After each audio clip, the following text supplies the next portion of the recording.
kita sudah cek lapangan, kita sudah pastikan untuk lokasi-lokasi kantornya nanti di mana, kemudian tempat tinggalnya nanti di mana. Itu kita sudah koordinasi dengan Kejati Kaltim. Insya Allah 2023 ini sudah mulai running, kita persiapkan semua itu. Teman peserta Rakernas dan kita semuanya ini bisa betul-betul memahami materi-materi yang disampaikan dan dibahas selama Rakernas. Untuk selanjutnya, ya itu harus diaplikasikan di lapangan pada saat kembali lagi bertugas di tempatnya nanti.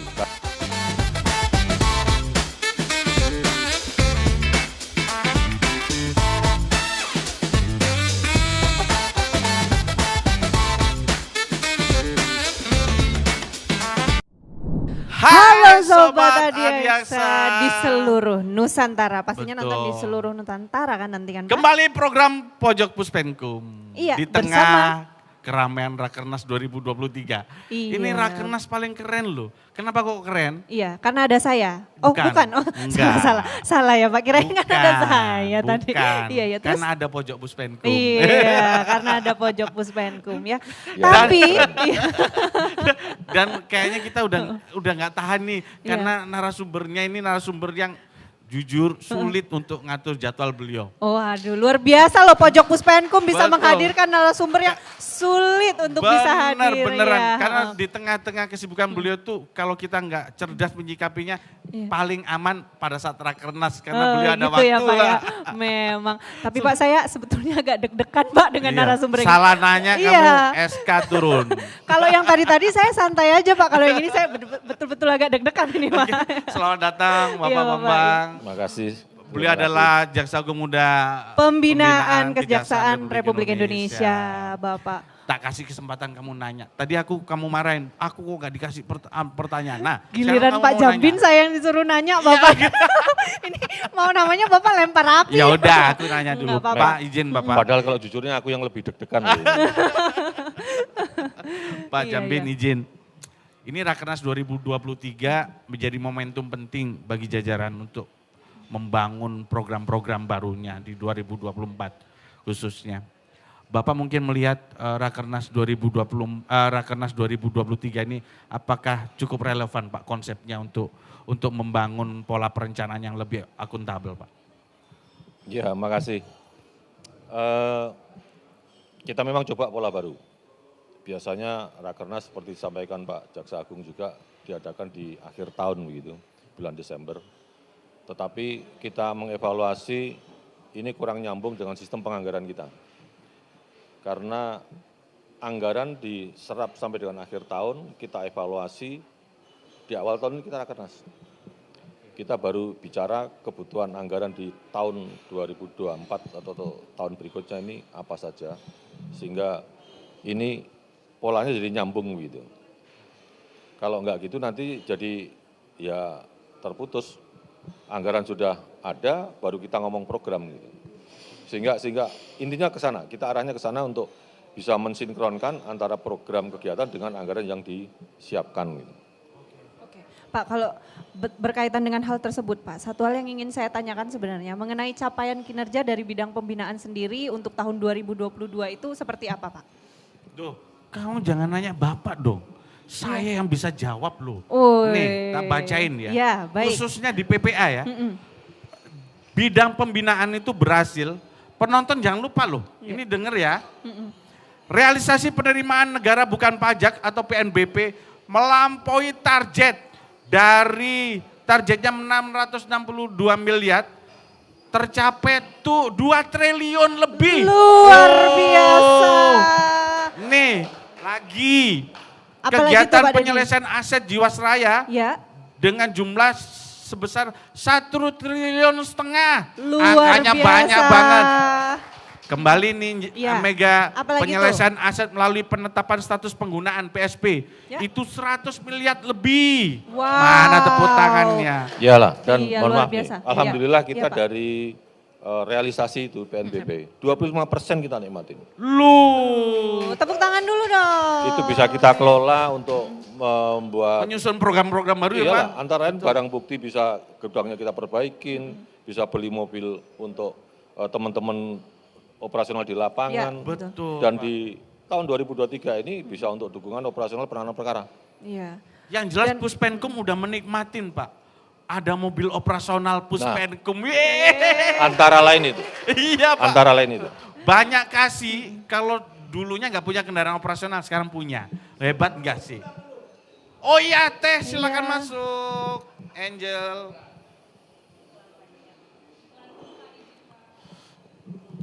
Ini memang podcastnya santai, Iya, makasih. relax. Betul. Oh, ada pilihan ya. Kayaknya Tapi- kok beda ya sama yang tamu yang lain ya? Maksudnya apa Kayak ini? ada privilege khusus gitu ya. Tapi kan yang penting tidak ada tagihan. Iya. Nah, itu yang penting. Kalau tagihan 2 tahun lagi ya Pak ya? Pak, Pak Dedi, mohon izin Pak Jambin itu kalau yang sebenarnya yang paling terasa untuk kami di daerah dari pembinaan sendiri, dari bidang pembinaan sendiri itu adalah mengenai absen online. Itu yang paling terasa kan? Iya, nah sebetulnya selain Enggak, dari ini hanya, terasa menyiksa atau terasa enak? saya mau jujur tapi saya takut Pak. Lo nggak apa-apa, nggak apa-apa. Sampaikan aja. Artinya Oh, jujur, saya pembinaan ini berusaha memberikan Iya. pelayanan yang terbaik Iya. buat semua Wah, peserta. luar biasa.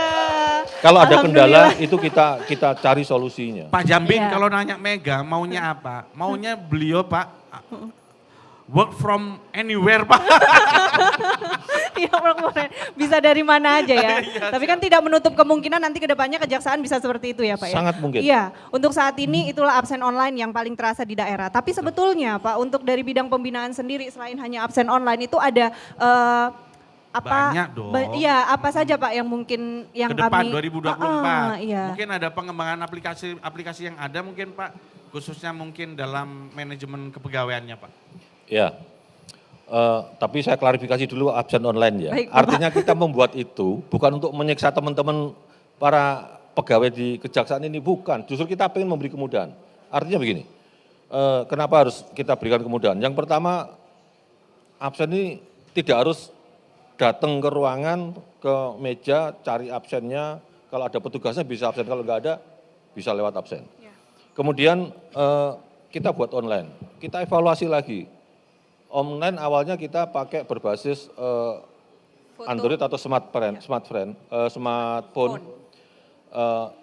Kita berpikir tidak semua pegawai punya smartphone. Itu pun juga akhirnya kita akomodir itu pakai PC juga bisa gitu. Artinya kita kasih jalan keluar lagi, kita cari jalan keluar terhadap kesulitan-kesulitan yang dialami teman-teman. Kemudian juga penghitungan remunerasi lebih jelas. Iya. Terukur ya Pak? Terukur. Jangan ada pegawai yang datangnya cuma pagi, terus Ya, ini terus ya, dapatnya ya. sama. Kita berusaha memberikan yang terbaik lah. Itu antara lain terkait absen online. Kemudian juga misalnya dibangunnya dengan CMS misalnya. Ini juga memudahkan dalam hal mulai registernya. Dulu nih kalau Mega mungkin nggak ngalamin lah. Kalau Mas Dedi, saya yakin ngalamin. Namanya register, tiap bulan itu bisa kita tanda tangan pun nggak kelihatan itu. Pakai Serius, ordner Pak ya. pakai ordner. Tinggi-tinggi ya Pak ya. Tinggi, Iya. nanti belum nyimpannya. Iya. Tetapi dengan kita buat sistem IT, kita luncurkan CMS ini, itu memudahkan kita semua dalam membuat laporan juga tidak nyari-nyari berkas. Iya. Tinggal kita buka di CMS itu, sepanjang kita rajin mengupdate data kita, insya Allah nggak akan hilang itu. Iya. Kemudian juga Karopek dengan Daskrimti sudah mengembangkan aplikasi baru, CMS ini dihubungkan dengan angka kredit jaksa. Ini insya Allah mulai kita terapkan. Jadi kalau mau naik pangkat udah nggak ribet-ribet Nggak lagi susah-susah gitu lagi. Pak Dedi. Dulu ini Iya. kita kan ngalamin, mau nyusun angka kredit kadang males kita. Dampaknya jadi apa? Telat naik pangkat karena belum punya angka kredit. Tapi Iya. nanti dengan adanya CMS yang sudah terkoneksi dengan angka kredit, Iya. kita update data kita sudah tersusun ke sana. Iya. Ini upaya kami di bidang pembinaan memberikan pelayanan kepada semua pegawai, apapun yang bisa kita berikan, kita akan upayakan untuk Ya, woi. memberikan kemudahan. Oke. Nah, Mega, Pak, ini harus apa kita tuh? fokus Gim- dulu Iya. bahwa banyak layanan kepegawaian sebenarnya yang hadir di tengah-tengah kita. Iya. Tapi sayangnya teman-teman kita sendiri belum ada keinginan untuk memanfaatkan. Padahal itu nanti merugikan dirinya sendiri ya, Iya, Pak ya? Betul. padahal sebenarnya itu Itu dibuat betul. untuk memudahkan. Iya, betul. Sebenarnya kalau sudah terbiasa harusnya akan lebih mudah ya Pak ya. Oke. Kalau ngomongin masyarakat Indonesia, mulai dari pasar, mulai orang-orang yang di daerah sampai di pelosok pun Ya. sudah mengenal WhatsApp. Ya, betul sekali. Masa sih orang kejaksaan nggak mau pakai Iya. aplikasi yang mempermudah ya? Iya, betul sekali. Oh, Nah, iya. lalu hal tersebut Pak saya kaitkan dengan persiapan kita atas IKN, Pak. Oh, IKN iya Nusantara. dong. Apakah itu ada kaitannya tuh Pak? Enggak, Semua Mega pasti sistem ngelihat IT? karena Pak Jambin dan Pak Karopek kemarin ke titik nol kan? Ya, Sebenarnya curi start. apa hasilnya? Ya, ya, ya. Informasinya curi start, Terus Pak Pak. Jambin Iya, tadi iya. itu kita udah wawancara Iya. dengan ketua otorita IKN. Oh, Ya, ya. betul. Keinginan Bapak udah saya sampaikan Pak. Wah, alhamdulillah. Antara lain luas Pak. Ya. Luas tanahnya kita todong tadi Pak. Ya, ya. Terima kasih. Terima kasih. Jadi Pak mungkin Iya, persiapan iya, Kejaksaan Agung dalam mendukung terwujudnya IKN sendiri seperti apa Pak? Ya, seperti kita tahu kan IKN ini sudah akan kita laksanakan di tahun 2024 nanti. Tapi by the way, Mega sama Mas Dedi udah pernah ke sana belum? Belum Pak. Wah, ini Saya tapi belum, Pak. Udah takut diundang, saya Pak. nanti menyesal. Takut saya menyesal. Karena titik nol ini kita kalau sudah punya foto di sana, ya itu akan punya memori kita. Karena titik nol nanti rencana kan juga akan diuruk tuh. Dibangun untuk perkantoran. Dan di awal 2024, kita sudah harus sebagian beralih ke sana. Artinya persiapan pendukung ini harus kita siapkan. Kantor yang disediakan sementara kurang lebih hanya 15 orang yang bisa tugas ke IKN. Nah, dengan adanya 15 orang yang tugas di sana, ini kan butuh staf pendukung. Sementara kantor tidak ada. Ya maksimal cuma 15 orang. Di sana karena masih baru dibangun, sarana prasarana juga belum ada. Nah, untuk itu kan kita harus persiapkan kantor pendukungnya. Untuk menampung staf-staf yang mendukung 15 pejabat yang ditugaskan di sana. Selain kantor, kita juga harus pikirkan sarana prasarananya. Tinggalnya nanti di mana, transportasinya bagaimana, kemudian penganggarannya bagaimana, dan seterusnya. Dan alhamdulillah kita sudah cek lapangan, kita sudah pastikan untuk lokasi-lokasi kantornya nanti di mana, kemudian tempat tinggalnya nanti di mana. Itu kita sudah koordinasi dengan Kejati Kaltim. Insya Allah 2023 ini sudah mulai running, kita persiapkan semua itu. Dan Pak, sudah kita 15 orang itu sudah ada ditempatkan staf kita nggak Pak? Yang 15? Atau masih dalam program Pak? Nama sudah kita kirim. Permintaan dari Bappenas itu sudah minta data pejabat-pejabat siapa yang akan ditugaskan pada tahap pertama. Tapi Mas Dedi nggak ada dalam daftar itu. Siapa Pak? Pak, tapi tadi ada staf loh, ada beberapa staf pendukung barangkali saya Mega masuk mau, nanti. Mega mau. Nanti kalau di sana hitam marah lagi. Itu. Aduh. Bisa di, Kayaknya salah ngomong ini. Yang cocok mungkin nanti nunggu Kajatinya Pak Hermon sama atau Pak Ketut ya. Oh ya, di Kaltim. siap. Baru saya berangkat. wah aku pura-pura nggak dengar kalau ini.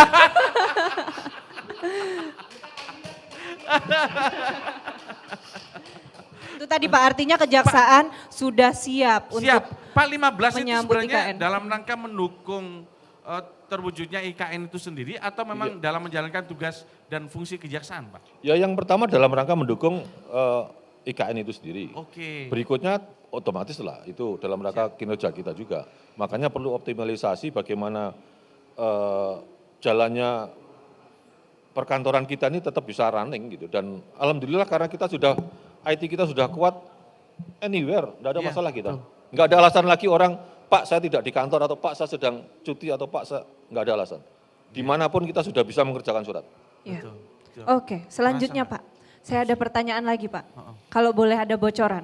Ya, tahun 2023 ini Pak, adakah kita rekrutmen pegawai baru Pak? Jaksa baru deh. Rekrutmen pegawai Rekrutmen Pak. pegawai. Jangan Kalau jaksa rekrutmen aja. pegawai ada P3K. Oh P3K ya. Kalau untuk jaksa, ada. calon jaksa? Calon jaksa, nah ini kita Iya. minta. Kenapa? Ini bocoran Pak, bocoran. Karena dalam 1 tahun itu mungkin Bapak bisa menjelaskan Pak, berapa sih sebenarnya jaksa yang pensiun? Iya. Berapa sih rekrutmen untuk mengembalikan jadi jumlah Tetap yang ideal seperti gitu utuh. Pak, kebutuhan jaksa itu. Pak. Iya, untuk penambahan pegawai itu yang pertama itu ada rumusnya, ada hitungannya. Artinya kita tidak sekedar ngomong saya butuh sekian orang by feeling. Tetapi harus ada analisis jabatan dan analisis beban kerja. Itu dihitung. Jabatan-jabatan yang ada di kita ini berapa sih jumlahnya, beban kerjanya seperti apa sih. Kemudian sehingga akan muncul formasi tiap-tiap daerah. Tiap-tiap kejati, kejari, tiap-tiap satker itu muncul angka itu. Dan ini angka dinamis, karena kita tahu kita ini kan, pekerjaan kita ini kan tidak selalu sama. Perkara ini tidak bisa kita prediksi tahun depan ada berapa perkara. Sehingga ini harus kita lakukan terus. Dari dasar itu nanti bisa muncul formasi berapa yang kita perlukan. Tetapi kan juga tidak bisa semua kebutuhan kita ini terakomodir oleh pemerintah, dalam hal ini Kemenpan RB, karena juga kita tahu pengangkatan pegawai itu berkaitan dengan sarana prasarananya, penggajiannya bagaimana, ini menyangkut sekali lagi ke anggaran, ke keuangan. Nah, 2022 itu formasi yang ada P3K, karena memang polisi pemerintah yang diprioritaskan P3K. Walaupun, ini mohon maaf nih, teman-teman ini gagal paham, yang dimaksud P3K ini. Semua beranggapan asal tenaga honorer itu pengertiannya P3K, bukan. Ternyata beda Pak Dedi. Beda. Jadi sebenarnya P3K sendiri itu apa tuh Pak? P3K itu pegawai yang dibayar oleh APBN dan dia punya SK pengangkatan sebagai tenaga P3K. Oh, Jadi tapi memiliki dibunyikan, SK itu dibunyikan, sebagai tenaga honorer dibunyikan. Iya. Yang membedakan itu, kalau CPNS dibunyikannya diangkat sebagai calon pegawai negeri sipil. Kalau dia sebagai tenaga honorer. Baik. Jadi beda. Ya. Kemudian kalau tenaga honor ini yang resmi tadi itu, tadi P3K itu yang dimaksud dalam P3K itu ada SK dari pejabat pembina kepegawaian. Oh. Tapi kalau tenaga honor atau outsourcing itu dasarnya kontrak, bukan SK.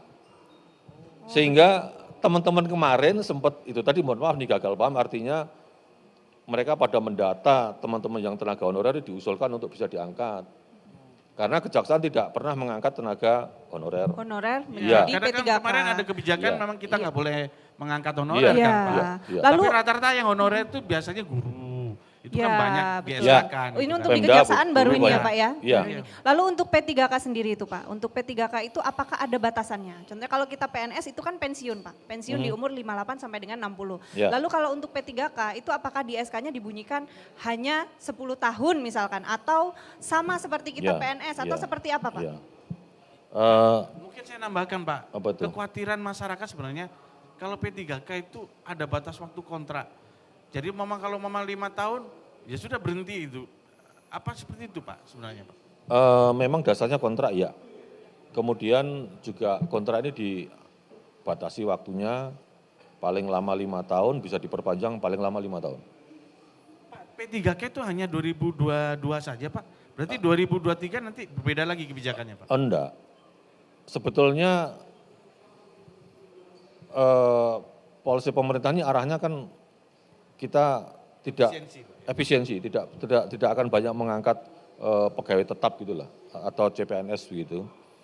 Arahnya ke sana, tetapi kan tidak semua jabatan itu bisa diisi dengan P3K. Nanti kalau P3K secara detail Karopek lah mungkin itu lahannya Karopek. Oke, baik. Tadi itu saya mau ngekat Pak. Ya. Karena Mega nggak tahu komitmen beliau tadi kan Pak. Oh gitu ya. Yang P3K khusus Karopek. Ya. Padahal kan tadi saya dikit doang ya Pak, cuman sampai umur berapa Pak Dedi yang manjang. Mata saya tadi udah gini-gini nggak ngerti juga ya Mega ini. Saya udah gini-gini tadi. Oke, Gitu. baik. Keren banget sih Pak. Ya cuman gini Pak, ngomong tentang kualitas SDM nih Pak. Ya. Anak-anak muda kejaksaan sekarang itu kenapa ya Pak? Keren banget. Dan itu kan melewati sebuah proses yang nggak gampang gitu loh Pak. Ngelihat ada Mega, ada Angel yang punya kemampuan public speaking, cerdas gitu. Dan bukan hanya mereka Pak, di seluruh tanah air juga begitu Pak. Kira-kira nanti penempatan anak-anak yang punya potensi hebat semacam itu ada strategi khusus nggak sih Pak pemetaan potensi mereka itu Pak? Ya, secara umum kita nih kepengen dalam pembinaan SDM ini komprehensif gitu. Artinya menyeluruh paripurna, setiap SDM kita ini punya bekal. Sehingga kenapa penempatan kita ini variatif, di lapangan staff itu untuk jenjang-jenjang tertentu ya. Kemudian juga pendewasaan teman-teman baik jaksa maupun tenaga tata usaha, dan entah disadari atau tidak, teman-teman yang tempatnya tugasnya yang agak jauh, itu dia pemikirannya lebih dewasa, lebih mandiri, lebih berani mengambil keputusan. Karena Lebih apa? sabar Pak, yang penting. Ya, itu antara lain juga iya. Karena kalau yang di kota-kota besar, dia kurang beraninya karena apa? Ada seniornya, ada yang ditanya.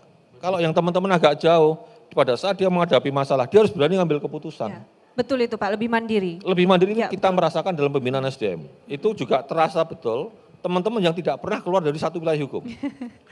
Tapi saya lihat Mega, goyok bener itu Pak, bener. Iya. Padahal dia kemarin dapat kepayang Pak, nangis Pak. Gak bisa tidur, padahal kepayang cuma satu. Sponsor. Enggak, saya hanya ya karena merantau kan. Akhirnya saya merantau ya akhirnya saya merasa oh benar kata Pak Jambi tadi bahwa ketika saya merantau saya merasa lebih mandiri Pak. Dan bersyukur setelah kamu Iya, di Kepayang langsung dapat jengkol kasubsi. Iya, Loh, Ya, alhamdulillah. tapi itu kan tidak selamanya di sana. Iya. Kita punya pola untuk pembinaan SDM ini gitu. Itu bagian dari upaya pematangan, pendewasaan, karena pengalaman lapangan ini tidak bisa kita belajar dari buku. Itu harus dialamin, itu jam terbang. Dan insya Allah itu pasti mendewasakan pada saatnya nanti harus merasakan manfaat itu walaupun pada saat menjalaninya memang kadang terasa berat, iya. Ya. Kita kan sudah ngalamin semua lah. Ya. Saya yakin pasti Pak Dedi, baik Pak Jambin juga pasti pernah sudah mengalami apa bahasa kalau kita tuh sudah keliling Indonesia lah. Kalau saya belum Betul lah. seberapa mungkin Pak kan Dedi ya sudah Pak. ke Kalimantan Tengah, lari ke Sumatera. Saya 11 kali Pak SK. Itulah. Sudah 11 kali. Iya. Alhamdulillah Ya, Pak. alhamdulillah. Mendewasakan. Iya. Mendewasakan. Maksudnya sudah dewasa sekarang. Harus jelas. Mendewasakan ya Pak. Iya, iya. Ya, memang terima kasih Ya. Pak. Kita sudah semua merasakan bahwa perubahan dalam pengelolaan SDM kejaksaan itu Iya. bisa dirasakan. Inovasi-inovasi di bidang Betul, pembinaan juga sudah sangat luar biasa ya Nggak Pak. terasa banget Ya, itu. Betul. Jaksa-jaksa muda tuh bahasa Inggrisnya keren-keren Pak. Nggak seperti zaman saya gitu loh Pak. Keren banget gitu. Jadi mungkin satu kata untuk pembinaan. Keren. Puspenkum? Puspenkum keren. Keren. Bapak Iya. mungkin ada pesan untuk para peserta Rakernas ini Pak.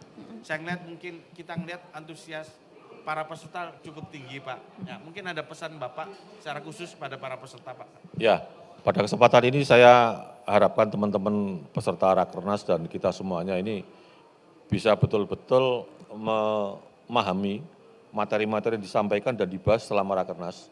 Untuk selanjutnya, ya itu harus diaplikasikan di lapangan pada saat kembali lagi bertugas di tempatnya nanti. Karena jangan hanya Rakernas yang sudah dibiayai dengan biaya yang cukup tinggi, itu sekedar seremonial, sekedar formalitas yang ini proses yang harus dilalui. Begitu. Paradigma itu harus kita rubah. Jadi harus betul-betul apa sih polisi pimpinan ini, apa sih program tahun ini atau tahun depan, sehingga tahu di lapangan ini apa yang harus saya lakukan. Tapi jangan berpikir itu harus top down, harus nunggu perintah pimpinan, harus menunggu direktif pimpinan. Semua sudah ada program kerja kita di lapangan sudah ada. Tidak perlu lagi ada direktif lagi sebetulnya. Tinggal kita melaksanakan program kerja kita ini apa, breakdown sesuai tusinya masing-masing, sudah running. Dan sekarang ini kita tahu bahwa Pak Jaksa Agung sangat memberikan keleluasan kepada kita semua untuk berinovasi. Apapun inovasi itu itu kita beliau rasakan, Pak. lepas. Beliau lepas. Kita Termasuk bisa di merasakan. Puspenkum, Pak. Termasuk Puspenkum. Iya, Ada Pak. podcast ini Iya, bagian Pak. dari inovasi. Siap Bapak. Ya memang ini soal era ya, tetapi kalau itu tidak dilepas kita nggak akan bisa berinovasi seperti sekarang. Betul Pak. Karena dulu mohon maaf, rentut aja kita nggak berani Berjenjang Pak. berjenjang, sangat dikendalikan. Dampaknya apa? Kita kurang berani membuat pendapat. Betul. Kita takut salah ngomong, Betul. harus persetujuan pimpinan, mohon petunjuk dulu. Budaya itu sekarang sudah enggak. Siap. Seorang jaksa harus punya keberanian mengambil Harus sikap. berani, Iya. harus berani. Betul. Kalau enggak lewat nanti. Bapak, ini pertanyaan terakhir, tapi mungkin jawabannya agak panjang. Apa tuh Pak Terkait Dedi? dengan Undang-Undang 11 tahun 2021 tentang kejaksaan. Tentunya persiapan-persiapan yang dilakukan oleh pembinaan nggak sedikit Pak. Banyak sekali persiapan, termasuk peraturan pelaksanaannya sendiri. Sejauh mana sih Pak yang sudah dilakukan oleh pembinaan terkait persiapannya Pak? Iya, ini PR yang cukup berat dan cukup membebani lah, dalam tanda petik membebani. Artinya ini harus kita lakukan. Undang-Undang 11 2021 memberikan banyak kewenangan tambahan di kita. Dan ini butuh aturan pelaksanaan yang harus kita susun. Kemudian alhamdulillah sudah kita setahun ini sudah berjalan dan progresnya menurut saya cukup bagus. Kita paparkan undang-undang kita, tambahan-tambahan kewenangan baru apa yang ada. Depan para jam nih, kita undang para jam. Kemudian kita minta masukan dari bidang-bidang ini, kira-kira tusi yang berkaitan dengan masing-masing bidang untuk kita susun, kita buat dalam aturan pelaksanaan. Kemudian di bawah, karena ini tusinya Biro Hukum mengkoordinir itu, dan sudah banyak aturan pelaksanaan yang kita buat, yang sudah kita susun dan sudah diundangkan, apakah itu bentuknya peraturan kejaksaan, pedoman, dan surat edaran. Termasuk untuk beberapa perja, khususnya perja pelaksanaan dari PP, untuk menyusun PP-nya, peraturan pemerintahnya, itu juga sudah kemarin kita kirim ke Kemenpan untuk diharmonisasi. Memang ada beberapa petunjuk yang harus kita lengkapi dari Kemenpan setelah hasil harmonisasi itu, insya Allah dalam waktu dekat ada tambahan misalnya perlu kajian lagi, itu nanti kita sudah siapkan, tinggal kita kirim lagi ke Menpan. Mudah-mudahan target itu bisa segera kita penuhi, karena menyangkut yang agak panjang kita ini berdiskusi itu kan terkait pembentukan struktur organisasi. Apalagi ditambah sekarang KUHP baru berlaku, baru diundangkan. Itu kan nanti akan merubah struktur bidang teknis, merubah SOP bidang teknis. Nah ini effort lagi untuk PR bersama, kita bareng-bareng kita selesaikan, mudah-mudahan di tahun ini bisa kita tuntaskan. Yang terberat sebenarnya harmonisasi dengan kelembagaan Harmonisasi lain, yang Pak, ya? agak berat karena kita harus bisa yakinkan Betul, mereka. termasuk mungkin Komham jelas. kewenangan kita terkait dengan tambahan-tambahan kewenangan seperti di bidang Ya, intelijen, ya.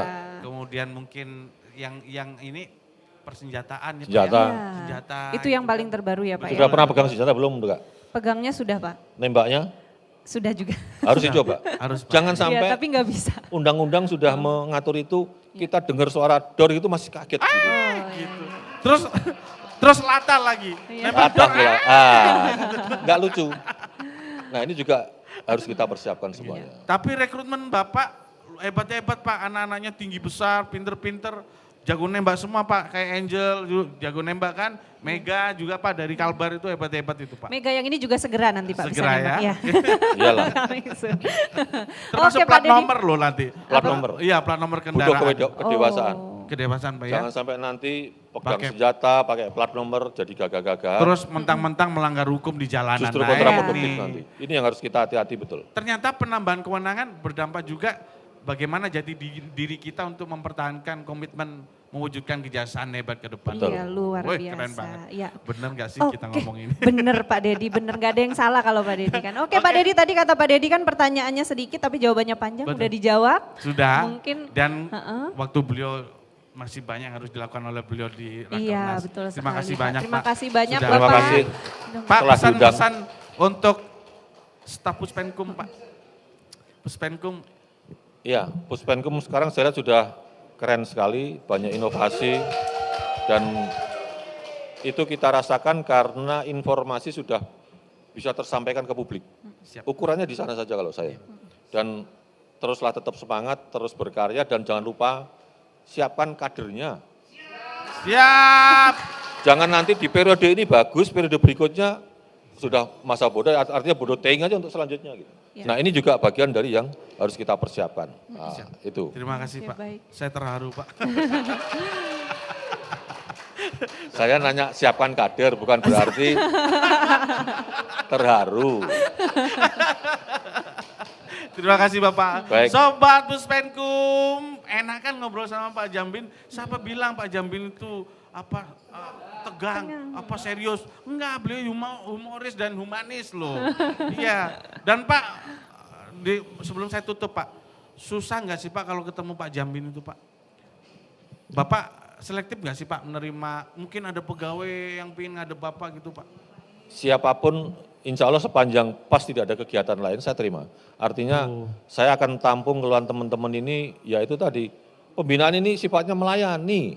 Kita harus bisa merubah paradigma. Ya, Kita ini begitu bukan ya. penguasa yang harus dilayani. Betul. Makanya Mega mau ngomong takut, ngomong aja nggak usah takut. Untuk diperbaiki. Siapa? Iya. Iya. Tuh, Tuh Pak kan? Dedi sudah berubah, artinya Ini pembinaan poin terakhir ini sekarang. yang ditunggu Iya. sama teman di daerah. Sobat Adiaksa, sampai jumpa di episode Pojok Puspenkum berikutnya di Rakernas 2023. Yakinlah pasti sobat-sobat semua di Indonesia ini ingin mendengar podcast para jam yang lain. Ada berapa jam lagi? Masih ada Masih 4 4 jam lagi yang belum Oke. kita Maksudnya waktunya masih 4 jam lagi. Jangan. Oh, Jaksa Agung. Tuh kan terbukti memang humoris sebenarnya Pak Jamlis ya. Sobat, Oke. salam sehat untuk kita semua. Sampai jumpa di episode berikutnya. Salam sehat. Salam sehat. Tetap semangat. Tetap semangat.